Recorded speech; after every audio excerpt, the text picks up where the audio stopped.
parte introductoria y el día de hoy ya empezaremos con explicar más o menos en qué consiste la estadística inferencial y más o menos comprender cómo se desarrolla dentro del proceso de investigación. Hemos relacionado bastante la estadística inferencial a los procesos de investigación que nosotros desarrollamos académicamente. Lo vamos a compartir.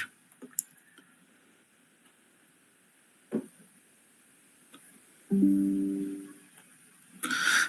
bien, el día de hoy vamos a tocar lo que es estadística inferencial y vamos a explicar en qué consiste la estadística inferencial. Va a ser muy sencillo. A ver, miren, nosotros hemos estado conversando el día de ayer sobre lo que es la estadística, ¿cierto?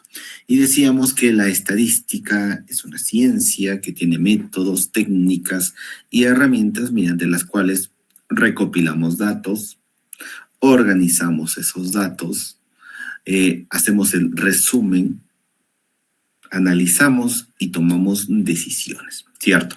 Todos ellos nos permite que la información que tenemos en nuestro entorno, pues lo podamos tener de una forma más resumida y podamos interpretar y tomar decisiones en diferentes aspectos, no solamente en el aspecto académico, sino también puede ser en el aspecto laboral, en la parte educativa, entre otros. A ver, acá tenemos una presentación que va a resumir toda nuestra sesión del día de hoy. Cuando nosotros recopilamos datos y esos datos pues las empezamos a tabular, empezamos a generar gráficos, es básicamente ¿qué cosa? La estadística descriptiva, ¿cierto? Nosotros decíamos que busca la estadística descriptiva, describir, conocer la información que nosotros estamos recopilando. Por ejemplo, yo le pido a todos ustedes su edad y empiezo a elaborar mi tablita de frecuencia, mi tabla de distribución de frecuencia, ¿cierto? Mi tabla de distribución de frecuencia. Esta tabla que me permite resumir, entonces yo puedo tener, una vez culminado la recopilación de datos y haberlo tabulado, puedo decir que 10 personas tienen entre 20 y 21 años, 4 o 5 personas tendrán entre 22, 23, 24 años y tal vez 1 o 2 tendrán pues 20 o 19 años. Eso es a nivel de frecuencia. ¿Pero qué estoy resumiendo? Todo lo que he recopilado de datos. Pero sabemos muy bien que en una tabla de frecuencia podemos tener la frecuencia, valga la redundancia, y la forma porcentual. La pregunta inicial de la sesión del día de hoy sería, tenemos la frecuencia y la parte porcentual. Una tabla o los valores, ¿cómo se entienden mejor? Cuando los visualizamos de forma de frecuencia o a nivel porcentual. ¿Qué me dirían ustedes?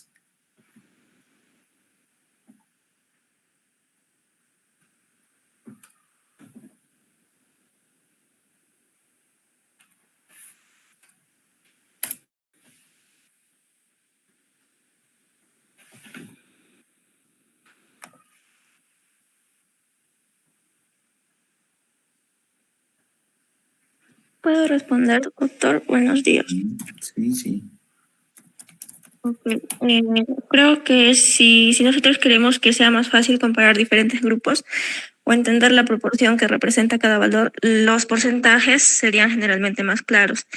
Eso si el número total de eventos o elementos es lo importante, ya que las frecuencias son más directas. Exacto, claro, muy bien. Por ejemplo, ustedes recordarán hace unos cuantos años, bueno, en las dos últimas elecciones presidenciales la diferencia entre un ganador y otro, entre un candidato y otro no era mucho, ¿no? Por ejemplo, el candidato A tenía pues 10.225.512 y el candidato B es 829.312, por ejemplo. También, cuando tenemos esos dos valores, pues si está a nivel de frecuencia, a partir de un conteo, va a ser un poco difícil entender cuánto es la diferencia uno con relación a otro, ¿cierto?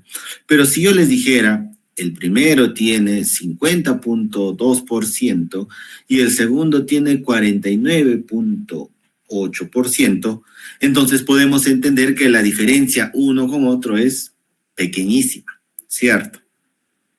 Cosa que no lo puedo dilucidar de una forma directa cuando tengo el nivel de frecuencia. Entonces, la estadística descriptiva, mira, estamos haciendo un resumen de la estadística descriptiva, me permite presentar esa información de forma que sea entendible. Y dentro de ellos vamos a tener dos tipos de datos de acuerdo a las variables que hemos mencionado ayer, los datos cualitativos y los datos cuantitativos. Los datos cualitativos hemos dicho que ellos que se expresan a nivel de alguna cualidad o algún atributo. Y los cuantitativos definitivamente son aquellos que nos permiten obtener datos de una forma numérica, ya sea números naturales o números reales. Y estos igual podrán ser organizados y no solo a nivel de no solo a nivel de tabla, sino también a nivel de gráficos, ¿no? Entonces, la estadística descriptiva, ¿de qué se encarga? De describir un conjunto de datos a partir de estas dos formas. No solamente podemos describir, sino podemos hacer algún tipo de análisis. Y para ello mencionábamos ayer también, cuando hacíamos nuestra evaluación diagnóstica, podíamos mencionar, por ejemplo, mediana, moda y media. Ello que nos mencionaba, pues, los valores que nosotros encontramos en el tipo de distribución que tenía una determinada población. Decíamos lo siguiente, ¿no? ¿Se acuerdan que les mencionaba de esta campana de Gauss? Y decíamos, si yo estoy en un colegio de secundaria, la mayor cantidad de estudiantes tendrá 16 años. Unos pocos tendrán 17 o 18 y unos pocos tendrán 14, ¿cierto? Esa será una población normal. Pero si yo, por ejemplo, tengo de esta manera, si yo, por ejemplo, tengo de esta manera, ¿qué quiere decir? Que si acá tengo 16 años, 18 años y 14 años, entonces la mayor cantidad de personas no está en el punto medio, ¿cierto? Sino tengo una tendencia a la izquierda. Miren, entonces, ¿qué nos permite la estadística descriptiva? Conocer, yo digo, acá hay una población normal y acá hay una población no normal, digo, ¿cierto? ¿No? Mírenme. Puede darse de esa forma. Acá no estoy haciendo ningún tipo de operación, acá no estoy haciendo ningún tipo de cálculo en particular, solamente estoy plasmando todos los datos que yo tengo a partir de ¿qué? A partir de lo que he recopilado. Y a partir de ello puedo hacer el análisis correspondiente, ¿cierto? A partir de ello puedo hacer un análisis correspondiente. Igual puedo calcular medidas de dispersión, medidas de posición también. Todos ellos me ayudarán a ¿qué? Por ejemplo, dispersión. ¿Cómo podría trabajar? Yo podría tener, por ejemplo, este tipo de población, donde acá tengo 16 años y acá se encuentran casi todos. O podría tener este tipo de forma, miren, ¿ve? Entonces, acá no hay ninguna, o más o menos todas las edades tienen la misma cantidad de personas. Eso será pues medidas de dispersión. Entonces, conociendo nosotros la estadística descriptiva, ustedes ya han trabajado bastante, ya saben cómo se construyen diferentes gráficos, diferentes tablas de una variable, dos variables, tres variables, cómo se calculan las diferentes medidas de resumen, de posición, dispersión o medidas de tendencia central. Pasamos a la siguiente parte. Y la siguiente parte es la estadística inferencial. La estadística inferencial tiene dos términos. Yo puedo hacer inferencia o puedo hacer generalización. Generalización puedo hacer, ¿cierto? Puedo hacer esos dos, puedo realizar esas dos opciones, al final son sinónimos. ¿En qué consiste la inferencia o la generalización?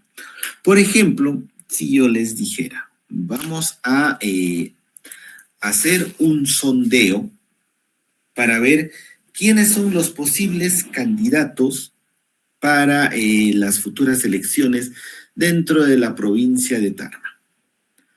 ¿Cuánto nos demoraríamos? A ver, ¿quiénes nos dirían? ¿Cuánto nos demoraríamos en hacer ese sondeo? Elizabeth, Judith, ¿cuánto nos demoraríamos según usted? Y bueno, nos demoraríamos no mucho tiempo, sino un poco nada más, por lo que vamos a agarrar una pequeña muestra nada más. Estamos hablando de muestras, ¿cierto? Muy bien. Jennifer Gamarra, ¿cuánto nos costaría?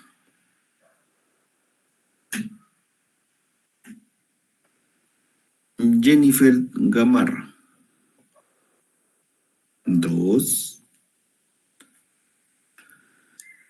Jennifer Gamarra. Listo. Los que no responden, simplemente los estoy quitando de la reunión. Sigamos, vamos. Señorita, mi estimado Joseph Fernández. ¿Cuánto nos costaría?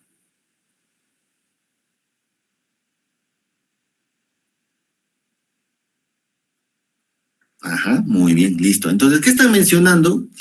Que yo voy a utilizar una muestra y una muestra me va a demorar poco tiempo, ¿cierto? Y no me va a costar mucho. No cuesta mucho, no hay mucho costo. ¿Por qué? Porque estamos tomando una muestra. Entonces, cuando nosotros hablamos de una estadística inferencial o una inferencia o una generalización, es tomar pequeña cantidad de la población. Nosotros ayer hemos visto que hay poblaciones que en este caso son infinitas o son finitas. Una población muy grande, por ejemplo, sería la población de Tarma, ¿cierto? La población de Tarma, más o menos, tenemos alrededor de 50.000 habitantes, doctor. 50.000 habitantes, ¿cierto? Entonces, recopilar datos de los 50.000, de las 50.000 personas, nos tomaría primero mucho tiempo, nos demandaría muchos recursos, porque no lo vamos a hacer solamente nosotros, necesitamos contratar personal. Ese personal no lo va a hacer gratis, nos va a demandar alimentación, pasajes, porque no solamente lo vamos a hacer en la provincia de Tarma, sino en los anexos o en otros barrios un poco alejados, ¿cierto? Entonces, nos tomaría muchos recursos, mucho tiempo, ¿cierto? Para evitar ese desgaste en cuanto a recursos y en cuanto a tiempo, lo que vamos a hacer es tomar una pequeña muestra. Y esa pequeña muestra, ¿qué me permite? Me permite que los recursos y el tiempo se reduzca considerablemente. Pero nos dice, una muestra debe ser ¿qué? Debe ser representativa. ¿Qué quiere decir con representativa? Si acá yo tengo, por ejemplo, de esta población que tenemos en Tarma, por ejemplo, el 30% son jóvenes, son adolescentes entre 10 y 14 años. De acá también debo tener un 30% que sea entre adolescentes entre 10 y 14 años. Si yo tengo un porcentaje de acá de 20% que son adultos mayores a 60 años, por acá también yo debo tener 20% que debe ser mayores a 60 años. Eso es en cuanto a cantidad. En cuanto a características también, ¿cierto? Si yo tengo la mitad masculino y femenino, acá también debe ser el 50% debe ser masculino y debe ser femenino. Entonces, si yo tengo mi muestra, vamos a borrar un poquito. Si yo tengo esta muestra, miren, y empiezo a recopilar datos y digo, por ejemplo, El candidato 1, según lo que yo he recopilado, más o menos tiene un 40% de preferencia. El candidato 2 tendrá 30% de preferencia. El candidato 3, 20% de preferencia. Y el candidato 4 tiene 10% de preferencia de esta muestra. ¿Qué es generalizar o qué es hacer inferencia? Muy sencillo, ¿no? Si de este 40% de la muestra me dice que el candidato 1, el candidato A tiene la preferencia, de la totalidad de toda mi población, entonces yo generalizo y digo, ya, el candidato 1 tiene el 40% de preferencia, el candidato 2 tiene el 30% de preferencia, el candidato 3 20% de preferencia y el candidato 4 10% de preferencia. ¿Estoy haciendo inferencia o estoy generalizando? ¿Se dan cuenta? ¿Con el objetivo de qué? De poder hacer descripción, de poder hacer predicción, de poder hacer comparación. ¿Se dan cuenta? Entonces, el hacer inferencia es algo muy interesante. ¿Por qué? Porque me permite, ¿qué cosa? Me permite generalizar o me permite inferir a partir de pequeños valores en una población mucho mayor.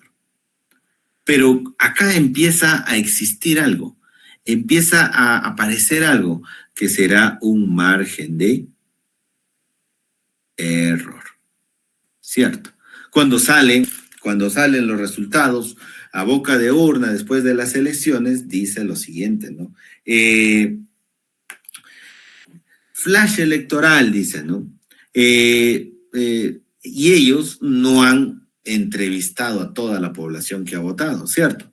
Sino solamente a una pequeña muestra. Y dice, flash electoral, candidato A tal porcentaje y candidato B tal porcentaje. Y dice, con un margen de error de más o menos 2%. Entonces, la pregunta es, ¿por qué surge el margen de error? ¿Por qué aparece el margen de error? Mi estimado Enrique Manuel, ¿por qué aparecerá un margen de error?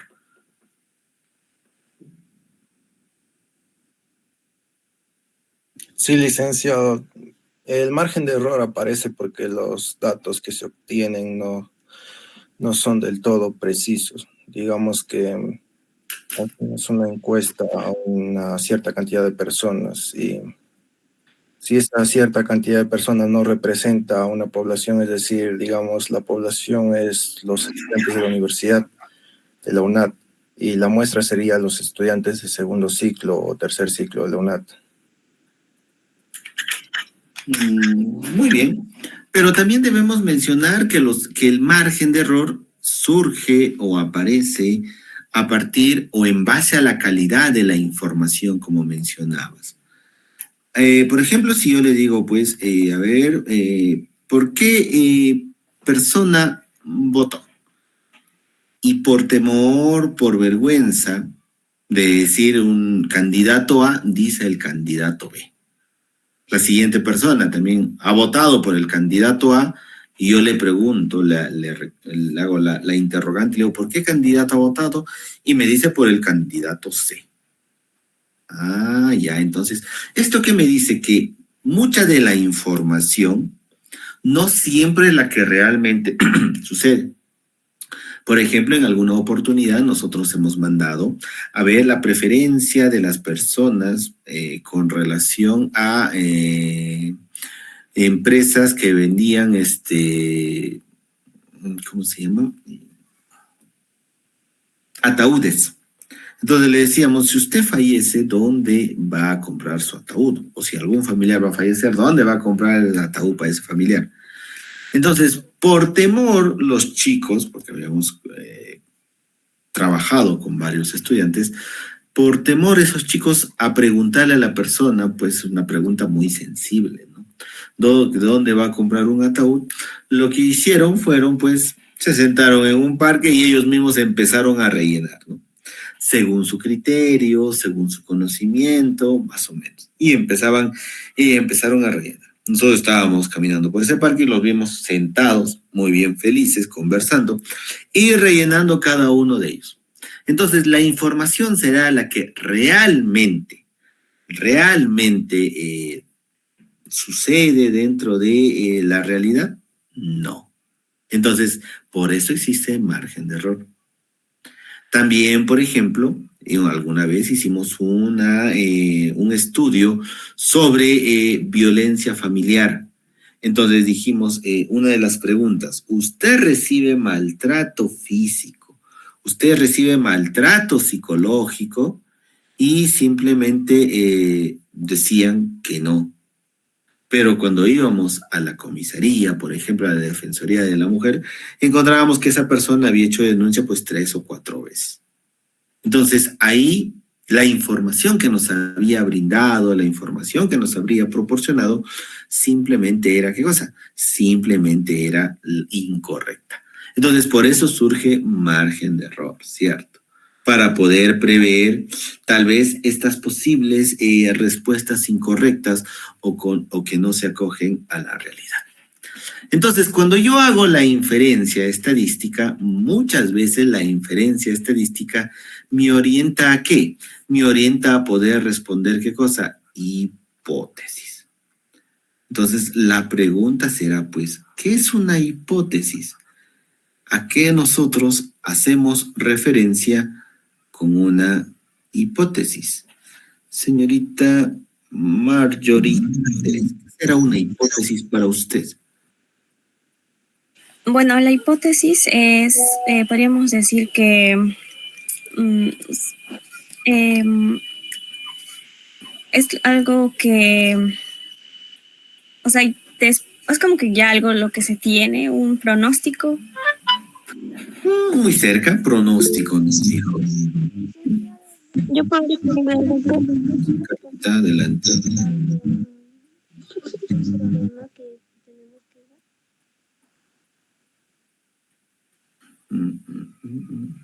Hans. Buenos días, licenciado. Bueno, una hipótesis se podría conceptualizar, ¿no?, como una suposición o una conjetura, ¿no?, que se formula como una explicación provisional, ¿no?, a un fenómeno o un conjunto de hechos, ¿no?, que se lleva a observar. Claro, muy bien, cierto. Yo puedo lanzar una hipótesis, puedo decir, el 70% de esta sección se va a desaprobar estadística diferencial porque no me prestan atención. Eso es, ¿será cierto o no será cierto? ¿Qué me dirían ustedes? ¿Es cierto o no es cierto? Es una hipótesis. Es una hipótesis, es una suposición, es una respuesta anticipada. Alguien me dijo, ¿qué porcentaje de tus estudiantes se va a jalar?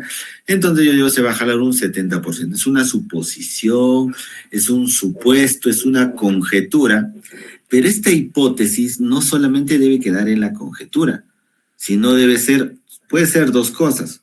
Puede ser aceptada o puede ser rechazada, ¿cierto? ¿Cuándo será aceptada? Ahora, ¿cuándo se contrasta? ¿Se acuerdan que cuando hablábamos del sílabus decíamos que esta asignatura nos va a ayudar a contrastar hipótesis, ¿cierto? ¿Cuándo se contrasta una hipótesis? Una hipótesis se contrasta cuando la información me da la razón. Y se rechaza cuando la información que recopilamos no me da la razón. Por ejemplo, yo he lanzado una hipótesis y he dicho, por ejemplo, ¿no?, el 70% se va a desaprobar esta asignatura. Entonces esperamos final del semestre y ahí que empiezo a ver todos los calificativos y veo pues que de los 26, 23 se jalaron. Entonces digo, mi hipótesis la estoy aceptando. ¿Por qué? Porque más del 70% se va a desaprobar. ¿Cierto? Pero también puedo decir, si yo reviso los calificativos y digo, no, pues no, solamente se han jalado 2. Y yo mencioné en mi hipótesis que el 70% o más se va a desaprobar. Entonces, mi hipótesis es rechazada. Entonces, ¿qué me permite la estadística inferencial? La estadística inferencial me permite contrastar esas hipótesis. Y para contrastar esas hipótesis, ¿qué utilizo? Yo utilizo todos estos elementos de acá. Por ejemplo, estos son estadísticos de prueba, se llama. Todos estos se llaman estadísticos de prueba. ¿Qué son los estadísticos de prueba? Simplemente son operaciones matemáticas, fórmulas ya establecidas, mediante el cual los valores que yo tengo, después de recopilar los datos, pues me ayudan ¿a qué?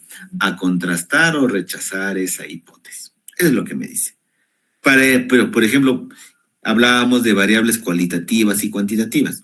Para variables cualitativas como desempeño laboral, clima organizacional, desarrollo personal, puedo utilizar una fórmula que se llama chi cuadrada o puedo utilizar la probabilidad exacta de Fisher, por ejemplo, ¿no? Y cuando son cuantitativos numéricos, tengo edad, peso, talla, ingreso económico, niveles de inversión, niveles de utilidad, ¿qué podría utilizar? Puedo utilizar las paramétricas. Vamos a ver qué es una paramétrica y no paramétrica. Para eso haremos un estudio de normalidad. Mira, normalidad es cuando una población es normal y no normal. Cuando es no normal, se utilizan las paramétricas y cuando es normal se utilizan las no paramétricas. Pues miren, ¿no? Puedo utilizar TED-Student, ANOVA, Whitney, Wilcoxon, Kruskal, regresión, correlación, para ver relaciones. Entonces, miren, todos estos elementos que me permiten al final contrastar o no contrastar una hipótesis. Entonces, la estadística inferencial va mucho más allá de la estadística descriptiva. Si bien es cierto, yo debo conocer qué tipo de población tengo, cuáles son las características de mi población. Porque ustedes han visto en los cuestionarios siempre, primero, ¿qué te pide? Género. ¿Qué más te pide? Edad, ingreso económico, nivel de grado de instrucción, dónde radica. Con esa información general yo puedo comprender y yo puedo conocer, ¿qué cosa? Yo puedo conocer la población, ¿cierto? Pero ya cuando voy a temas muchos más específicos, ya tendría que utilizar una estadística inferencial. ¿Se dan cuenta? Ya tendría que estudiar una estadística inferencial. Punto 1. ¿Alguna consulta, alguna duda, alguna interrogante hasta esta parte?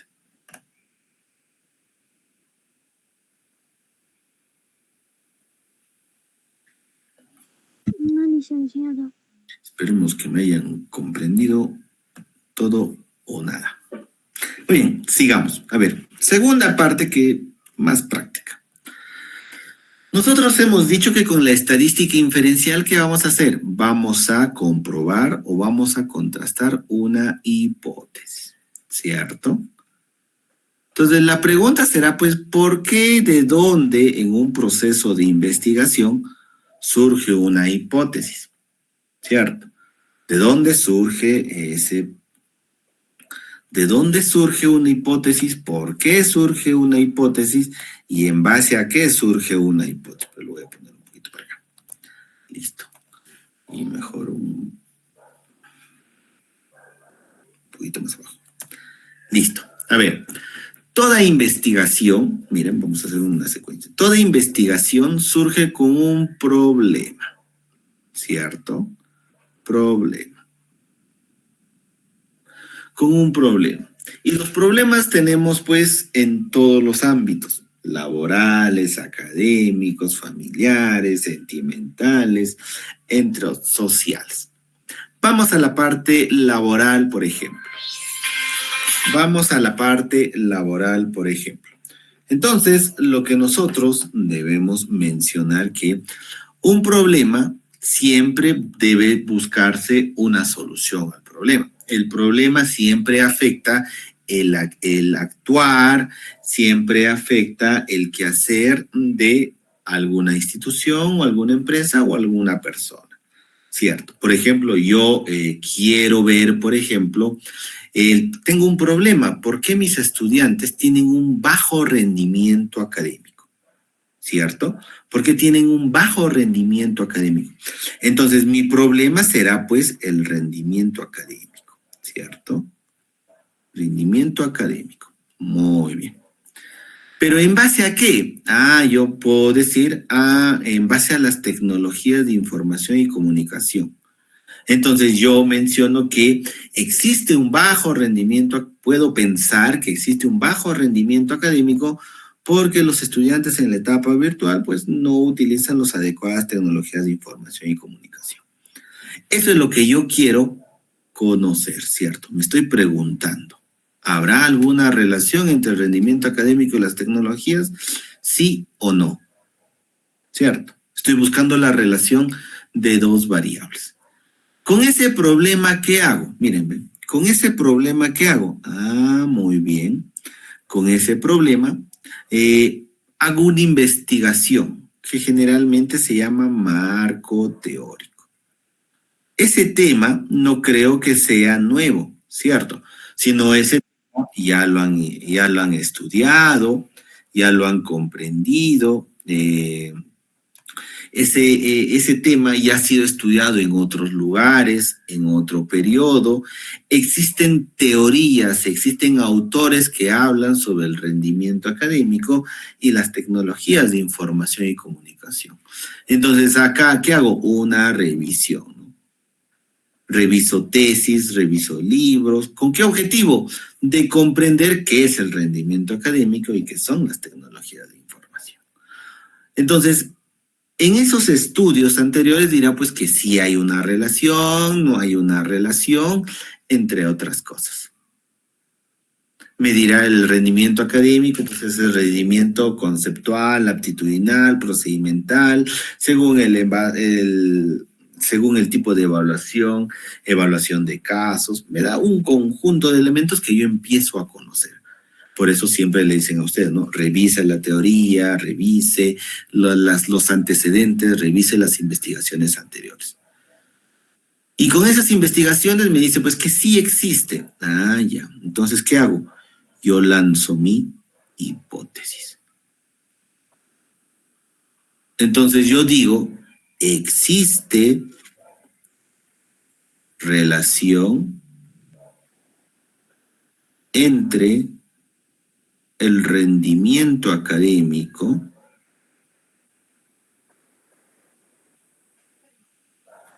y las tecnologías de información y comunicación. Eso estoy lanzando yo como hipótesis. Ahora que hemos dicho que consiste, esta hipótesis tengo que aceptar y esta hipótesis tengo que rechazar, ¿cierto? Pero yo no voy a aceptar o voy a rechazar de acuerdo a mi criterio, de acuerdo a mi conocimiento, sino yo tengo que hacerlo en base a ¿qué? En base a la información que voy a recopilar, ¿cierto? Entonces, ¿qué hago? Elaboro mi cuestionario, elaboraré pues mi cuestionario, recopilaré datos, recopilar datos. ¿Qué más? Empiezo a procesar o analizar y ahí que utilizo la estadística descriptiva, ¿cierto? Y cuando tengo todos estos datos, ahora sí estoy en la capacidad de decir si acepto o no acepto esa hipótesis. Para aceptar o rechazar esa hipótesis, generalmente se utilizan estos 5 pasos. Tiene un nombre medio satánico, se llama el ritual de la significancia estadística, se llama. ¿Cuál es el primer paso?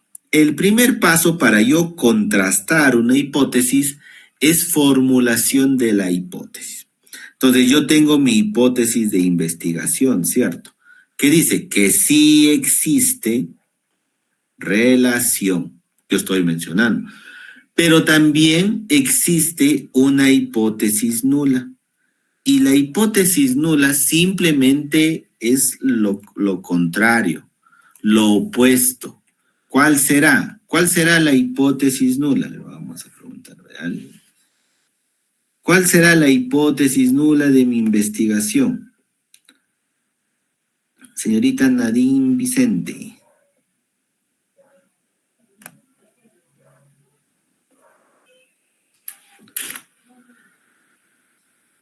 Señorita Nadine Vicente. No está. Quitamos. Listo. Señorita Saraí Hilario.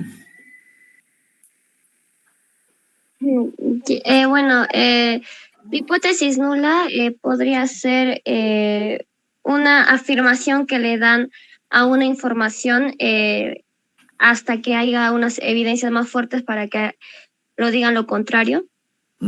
Si yo digo, sí existe relación entre el rendimiento académico y las TICs, ¿cómo contradice ello? En la que no hay relación entre Entonces dirá, no el y el académico. claro, no existe relación entre el rendimiento académico y las TICs, nada más. Esa es una hipótesis nula, ¿ya? Si yo digo, por ejemplo, el rendimiento laboral se encuentra directamente influenciado por el clima organizacional, ¿cuál será la hipótesis nula? Lo opuesto simplemente. El rendimiento laboral no se encuentra influenciado por el clima organizacional. ¿Se cuenta? Entonces, cuando yo formulo una hipótesis, y tal vez lo vamos a ver en mayor profundidad después, lo que tengo que hacer es formular mi hipótesis de investigación y simplemente contradecirlo. ¿Estamos? Simplemente se contradice, nada más. Sigamos. Primer paso. Segundo paso, nivel de significancia. Y ustedes ya han trabajado nivel de significancia. Y acá podemos encontrar dos términos muy conocidos, ¿no? Acá podemos encontrar el éxito. ¿Cuál será el otro término? Que también empieza con E. El error. Entonces, ¿cómo se determina el nivel de éxito de una investigación? ¿Cómo se determina el nivel de éxito de una investigación? ¿Quién conoce más que todos la investigación? Pues el mismo investigador, ¿no? Por ejemplo, si ustedes están realizando una investigación sobre niveles de publicidad dentro de Tarma, ustedes son los que van a recopilar datos, ustedes saben qué tan reales son los datos, ustedes dicen, yo estoy recopilando correctamente, no me están mintiendo, no estoy maquillando los datos, no estoy inventando los datos, entonces el éxito es mayor. Pero si ustedes están duplicando los datos, están copiando los datos, están entrevistando a quien no deberían entrevistar, entonces ustedes son los que conocen, ¿qué cosa? Ustedes son aquellos que conocen cuánto es el nivel de éxito de esa investigación. Entonces, existe un estándar, y no quiere decir que sea obligatorio, que siempre toman pues como el 95% como el nivel de éxito, ¿cierto? Si el éxito es el 95%, ¿cuánto será el margen de error, mi estimado Víctor Hugo?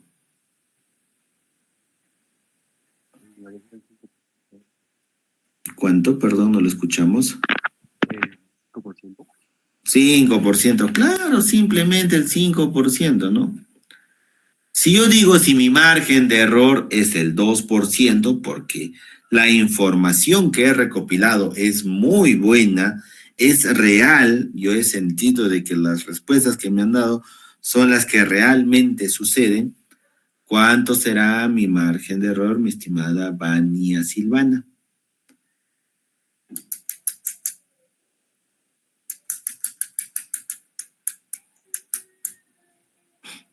Se fue solita. Mi estimada Milady Antonella, ¿cuánto será el margen, el nivel de éxito?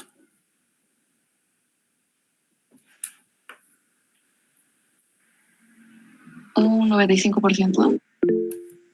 ¿95%? Si acá los dos suman el 100%, ¿cuánto será mi nivel de éxito acá abajo? Señorita Milady, ¿cuánto será?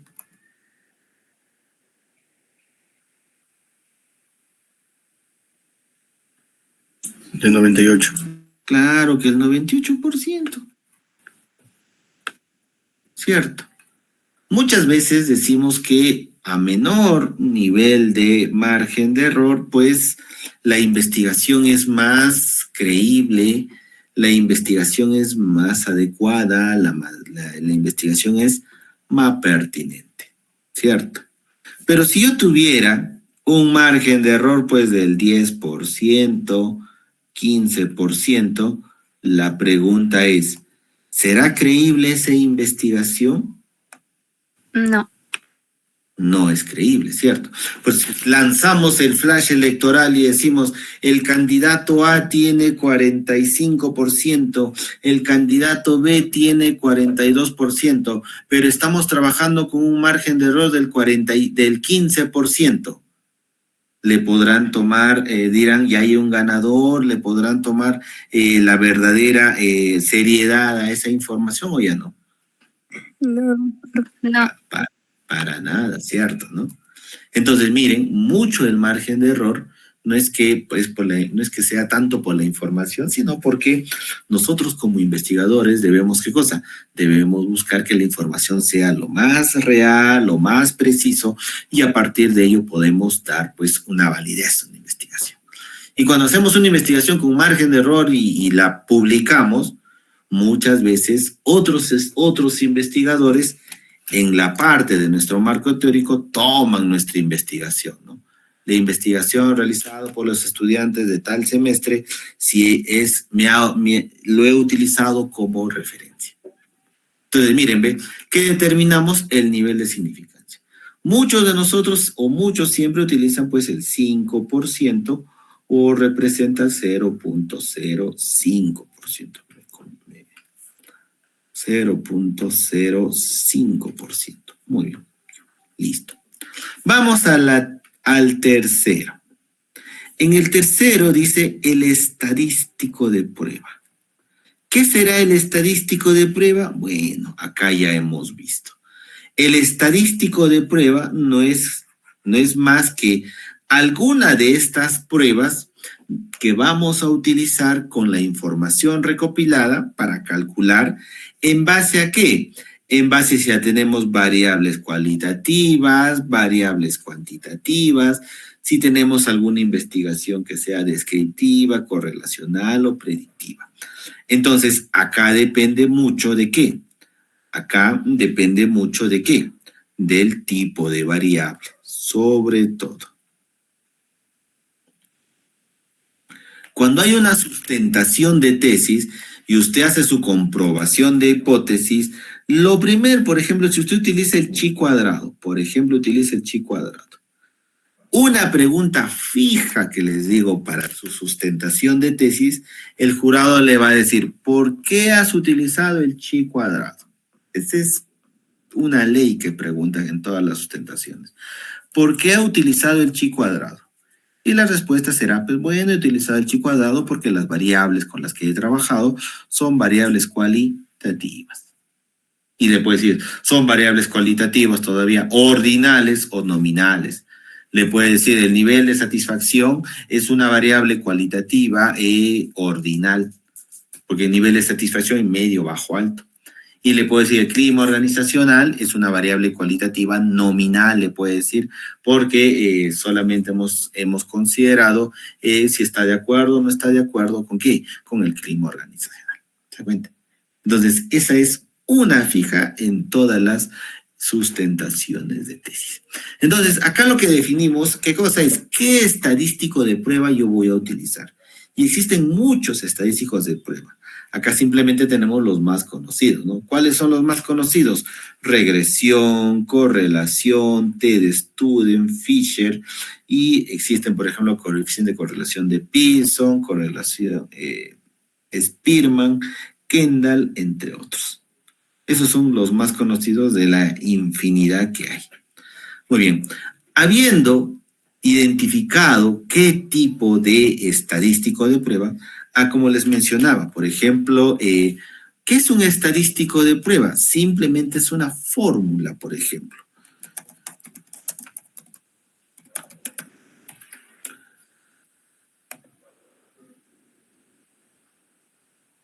Por ejemplo, la fórmula del chi cuadrado es esta de acá. Les voy a poner ahorita.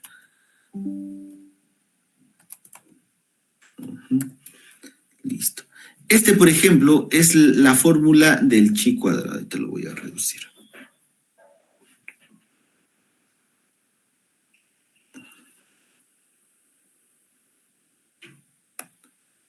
Esta es la fórmula del chi cuadrado, por ejemplo. Mírenme. Esa es la fórmula del chi cuadrado. Por ejemplo, la fórmula de Wilcoxon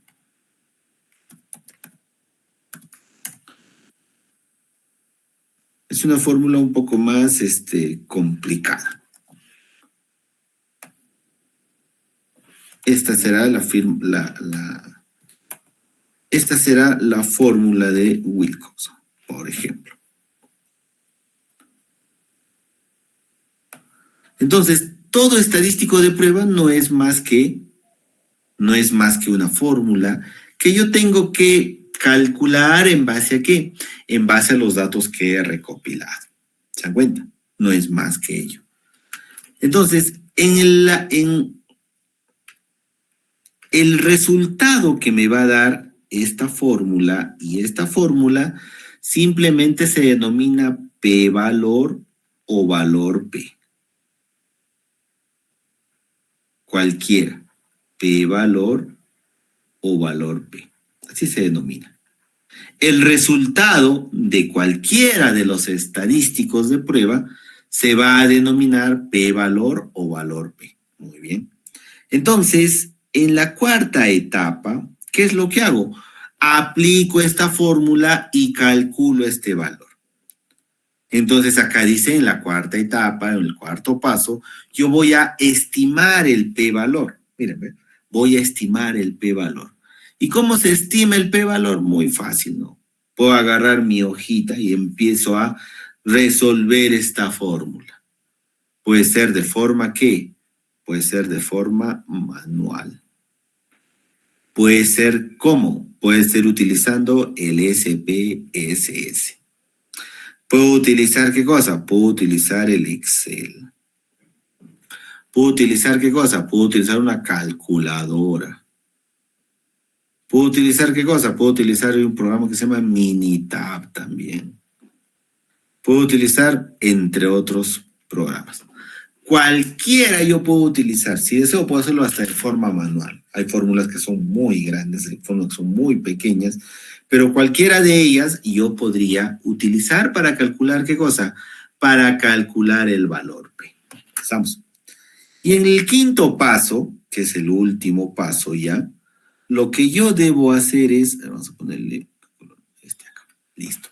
El quinto paso es la toma de decisión. Y acá yo voy a contrastar dos valores. Voy a contrastar mi nivel de significancia con mi valor P. Y hay un enunciado que dice, nos dice lo siguiente. Miren, si el P valor, dice, es menor que el nivel de significancia, puede suceder dos cosas. Si es menor, se acepta ¿quién? Se acepta la hipótesis de investigación y se rechaza la hipótesis nula. Ese es el enunciado principal que me dice.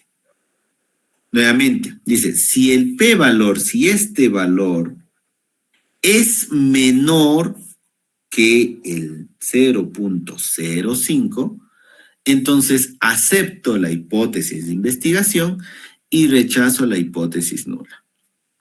Por ejemplo, si el p-valor es, si el p-valor es 0.02, ¿qué sucede?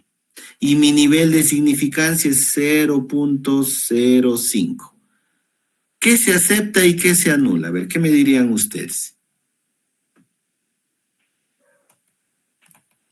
¿Qué se acepta y qué cosa se rechaza?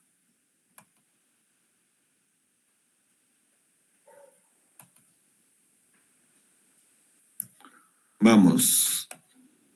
Esto es un poquito difícil de comprender. Si el p-valor es 0.02 y el nivel de significancia es 0.05, ¿cuál es menor? ¿El p-valor o el nivel de significancia? El p-valor. El p-valor. Si el p-valor es menor, ¿qué sucede? Se acepta la hipótesis de investigación y se rechaza la hipótesis nula. Pero, ¿qué pasaría si yo tengo un p-valor que es 0.08?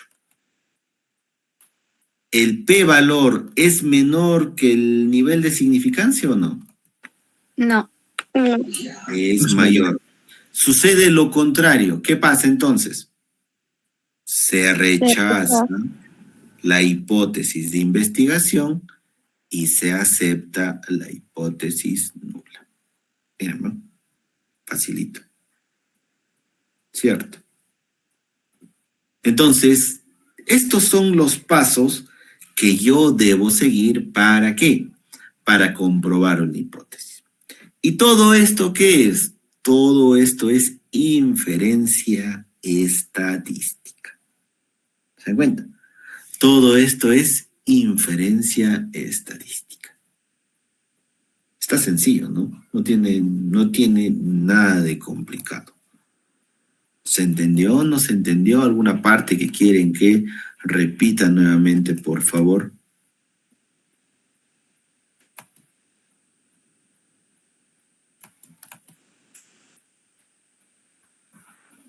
Ya se me desmayaron. Todo claro, doctor. O se me desmayaron, creo ya. O ya están colapsando, ya creo ya.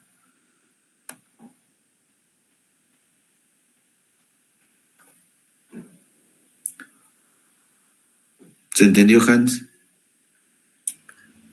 Sí, licenciado. Okay. Más bien, para recalcar, ¿no? Bueno, la formulación de la hipótesis básicamente es, ¿no? El planteamiento de las suposiciones y a la vez la hipótesis nula, ¿no? Que es lo contrario de la hipótesis que hemos planteado. Exacto, claro. El nivel de significancia es donde vamos a encontrar el porcentaje del éxito y del error. Uh-huh. El estadístico de prueba es el uso de fórmulas, ¿no? Para calcular el valor de P. Uh-huh. En la estimación de valor, no entendí muy bien.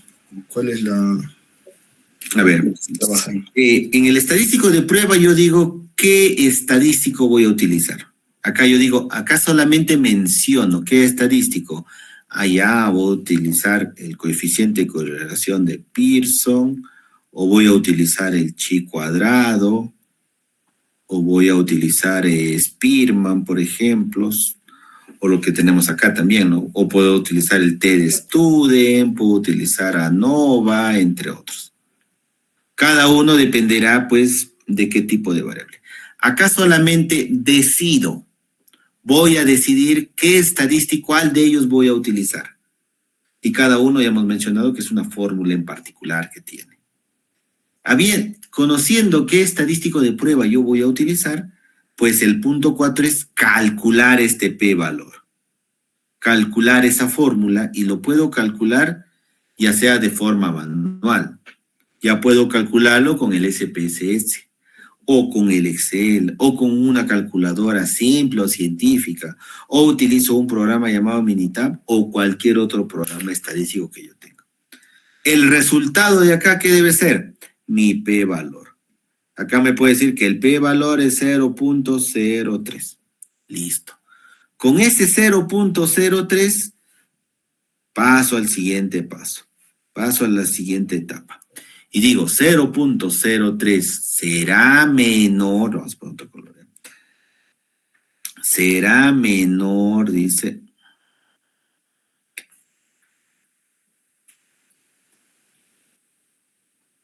No sale. ¿Será menor que 0.05 o no? ¿Qué me dicen ustedes? ¿Es menor o no es menor? Sí. Sí. ¿Qué se hace con la hipótesis nula y la hipótesis de investigación? Se ve. ¿Se acepta? ¿Se acepta cuál? La Se acepta hipótesis de investigación. Acepta la hipótesis de investigación. Claro, ¿no? Y se rechaza la hipótesis nula. Ajá, muy bien. ¿Y qué pasaría si el resultado es 0.05? Si es 0. Acá me dicen, no, si es 0.05 y acá es 0.05, igual. Se acepta la hipótesis de investigación y se rechaza la hipótesis nula. Nada más. Entonces, vamos al caso práctico, ¿no? Dice, ¿cuál es mi hipótesis de este problema, no? Yo quiero saber si mi problema hay alguna relación entre el rendimiento académico y las tecnologías de información y comunicación. Yo dije, según en mi suposición, dije que sí existe una relación entre el rendimiento académico y las tecnologías, porque a partir del estudio dije, pues, que influye en su forma de estudiar del estudiante, ya lee menos, ya repasa menos, y solamente ya utiliza algunas aplicaciones para resolver sus casos. Esa es mi hipótesis, que sí existe relación. Entonces, ¿qué hago? Se formula la hipótesis nula. La hipótesis nula será, pues, no existe relación entre el rendimiento académico y las TICs. Muy bien. Segundo paso. Yo digo que mi margen de error va a ser de 0.0 o de 5% o 0.05. ¿Por qué? Porque yo voy a recopilar los datos, yo lo voy a hacer de una forma adecuada, voy a hacer una entrevista previa y voy a ver que los datos sean adecuados. Muy bien. Luego digo que el coeficiente que voy a utilizar va a ser el coeficiente de correlación de Pearson. ¿Por qué? Porque este coeficiente de correlación de Pearson se utiliza para variables cualitativas, por ejemplo, digo, ¿no? De todos los datos que he recopilado, lo hago a través del SPSS y me sale un valor de 0.03. ¿Estamos? Me sale un valor de 0.03. Yo digo, si el valor es de 0.03 y este es menor a mi margen de error o nivel de significancia, entonces acepto mi hipótesis de investigación. Entonces, realmente sí existe una relación entre el rendimiento académico y las TICs. Pero no lo estoy diciendo porque a mí se me ocurre, porque a mí me parece, sino en base a quién, en base a los datos que yo he recopilado. ¿Se dan cuenta? Entonces, con esto es muy sencillo poder explicar. Esto es el meollo de toda tesis. Toda tesis, ¿qué es lo que busca? Aceptar una hipótesis a partir de los datos que se tienen. Nada más. Esto es lo que hemos explicado el día de hoy, es una tesis en su forma resumida. Y se van a dar cuenta que si han comprendido esta etapa, todas las demás asignaturas van a empezar a desarrollar cada uno de estos puntos de una forma más profunda. En alguna asignatura de métodos cuantitativos o cualitativos, les ayudarán, pues, les enseñarán a elaborar cuestionarios con variables, con preguntas abiertas, preguntas cerradas, preguntas mixtas, preguntas dicotómicas, preguntas politómicas, entre otros. Sí, Hans, ¿alguna consulta? Sí, licenciado, tiene toda la razón, pero por lo que he trabajado en los anteriores semestres, sé que esto es solo una parte de toda la tesis, ¿no? Porque también conlleva marco teórico, antecedentes, cuadridimensiones y todo eso. Claro. Pero claro, esa es una parte, ¿no? Esta es una parte. Pero ¿dónde empieza? En la formulación de un problema, en el marco teórico, que esta es una parte, podríamos decir que es la parte más literaria, ¿no? En la parte literaria tienes que formular bien un problema y ese problema tienes que investigarlo bien a partir del marco teórico, ¿cierto? Esa es la parte más literaria, es lo que se desarrolla en un plan de tesis, ¿no?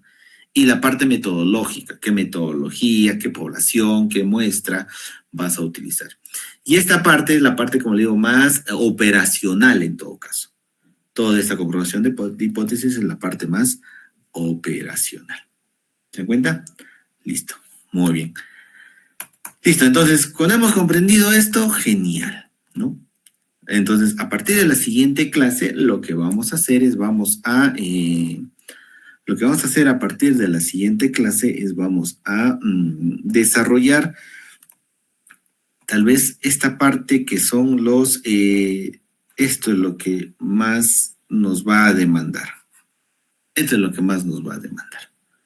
Conocer, con la siguiente clase empezaremos a hacer la siguiente clase ya trabajaremos lo que son regresiones y correlaciones para poder hacer proyecciones y a partir de ello pues, utilizaremos bastante lo que es pues muestra, muestreo, entre otras actividades. Ya, voy a llamar mi asistencia, por favor, me responden con audio. Ahora voy a llamarte.